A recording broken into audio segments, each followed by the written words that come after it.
Good evening and welcome to The Y from our Chicago studios. Tonight we start by looking at what happens after people get released from prison. For a lot of Americans, that freedom is short-lived, and we wanted to better understand why many incarcerated Americans end up rearrested, often within just a few years of their release. Newsy's John Mone starts us off tonight. Across the country, prisons are lined with offenders who've been there before. The Department of Justice says 6 out of 10 prisoners released in 2012 were rearrested within 3 years. The bad news is that those numbers are still high. Thousands of people caught in a cycle of being in and out of jail.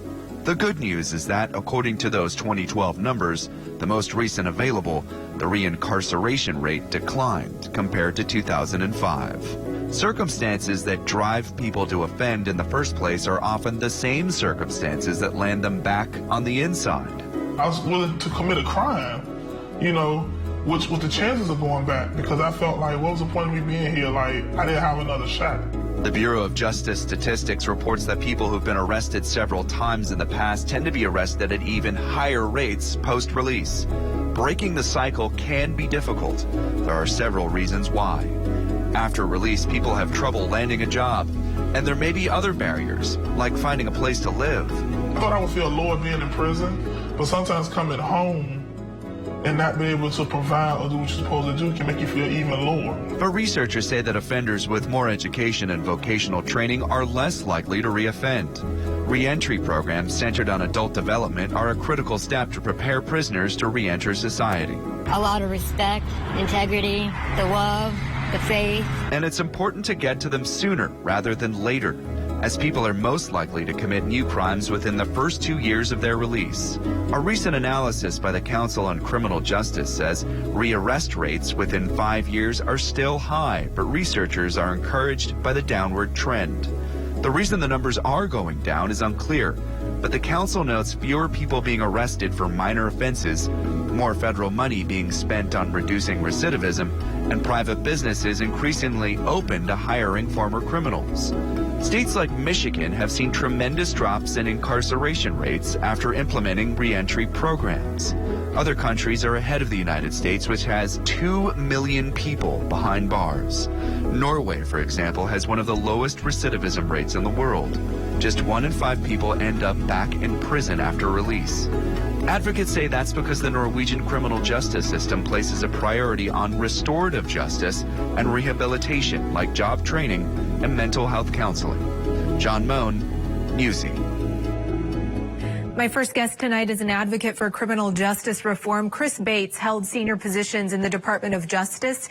He's now a legal fellow at the Orrin G. Hatch Foundation. He joins us from Salt Lake City. Thank you so much for coming on. Thank you for the invitation. The National Institute of Justice identifies recidivism as a fundamental concept of the criminal justice system. Looking at the rates today, are the current models actually working? Recidivism is a really complicated issue. Studies have shown for a number of years that recidivism rates are way too high, upwards of 70 or even 80% of individuals who serve time in prison and are released will be rearrested within 10 years. And this is obviously a significant problem. We don't want people who are convicted of crimes and sent to prison to be released only to return to prison. The goal of our criminal justice system should be for individuals who are convicted of crimes, for them to serve their time and for them to reenter society successfully, find stable employment, find stable housing, reconnect with their families and communities, and live a productive life. And so to the extent that our recidivism rates are so high, that's a real problem. From state to state, there are different regulations around employing people with criminal records, and you think that needs to change. Why is that? So absolutely. There are different rules in different states about individuals who have criminal convictions and what jobs they can hold.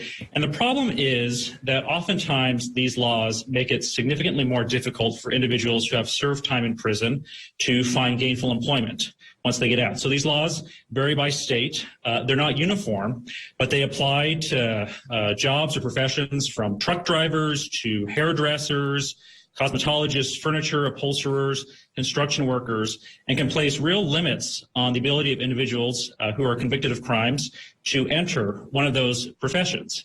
And this can be particularly problematic because you have scenarios sometimes where you have somebody who comes out of prison, decides they want to study, for instance, to be a cosmetologist. They may spend 6 months, a year studying, spend several $1,000s, only to learn that they are ineligible for that job, either because of an outright ban in the state on serving in that profession if you have certain criminal convictions, or because what are called occupational licensing requirements place restrictions and require individuals to pass tests about good moral character and so forth that having a criminal conviction may make really difficult to satisfy. So, it's already hard enough for people once they get out of prison to successfully reintegrate in society. We don't want laws that are going to make that harder by narrowing the category of jobs that individuals can have. Your research focuses on a more family-centered approach to this. Can you tell us a little bit about that and why that matters so much? Absolutely. So here at the Hatch Center, we decided that what we wanted to do in our recent report is take a look at criminal justice reform through the lens of family impacts. And what that means is both looking at how incarceration and criminal convictions impact the family members of individuals who are serving time in prison, but also how family members impact the individuals who are incarcerated as well. So incarceration has negative impacts on spouses and children who are left behind. But at the same time, research has shown that family relationships and maintaining family ties are essential for individuals who are in prison. And studies have shown that having contact with family members while you're in prison, having visits, phone calls, emails where visits and phone calls are not possible, that there's actually a correlation between how much contact a person has with their family while they're in prison and their likelihood of being able successfully to reenter society and not recidivate and return to prison. And so we think that this family-centered approach is really important because it highlights an aspect of criminal justice that sometimes isn't as prominent or doesn't get as much attention as other aspects, and that is how essential maintaining family relationships is to successful reentry. So what can the families of these individuals do more specifically to support a successful transition, especially when they get out? So first off, it's important to support the individuals when they're in prison through in-person visits, through phone calls, video visits, when that's not possible, helping them stay connected and feel connected to their families, because, obviously going to prison is a very challenging experience, but it's actually also very stressful to come out of prison. You're having to re-enter society. You may have been in prison for several years. The world may have changed. You've been separated from families, from friends, from social networks. And so it's important to be able to feel connected to your family and your community when you leave prison. So first and foremost is maintaining those connections while people are in prison so that when they come out, they aren't a stranger and they don't feel so disconnected. Another essential aspect of successful reentry and a key determinant of whether individuals, once they leave prison, are able successfully to reenter society is being able to find gainful employment or stable employment. And obviously this is a challenge if you've been off the job market for several years, trying to then re-enter the job market, and perhaps the skills needed to succeed may have changed during that period. And many prisons offer job training for individuals who are incarcerated. There are also programs for people once they get out of prison to receive new training or new education. And so it's also really important for families to encourage their family members who are in prison to attend job training programs that may be offered in prison, and also to seek job training opportunities once they're out of prison so that they can find stable employment. Mm-hmm. That support is definitely key. We heard in the story earlier, a lot of these people find it difficult to engage with their communities when they get out. How can those communities make that happen better? So I think that it really all goes back to connectedness. So I talked about how important it is for individuals in prison to stay connected with their families and to feel connected with their families so that when they come out, they don't feel like they're a stranger who is on their own dealing with the stresses of reentry. And I think that's true for communities as well. So obviously, it's important for family members to stay in contact with individuals in prison.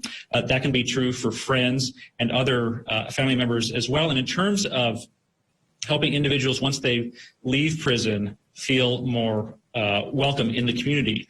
So I talked about employment and job training. There are other programs such as service opportunities. And just opportunities for individuals to re-engage with people, whether it be performing community service. Another challenge that folks face when they leave prison is finding adequate medical care. And so ensuring that people, once they get out, have the resources to find medical care, to find, doctors, other care that they may need. That's important as well. So with the mental health being a huge component here, what does staying connected to people at home do for prisoners' mental well-being? And what would you say to people maybe who don't have family?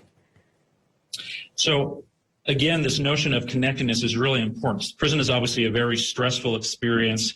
You're taken away from your social network. You're incarcerated with strangers. Your routine is very regimented. You spend a lot of time alone. It's a very isolating and stressful experience.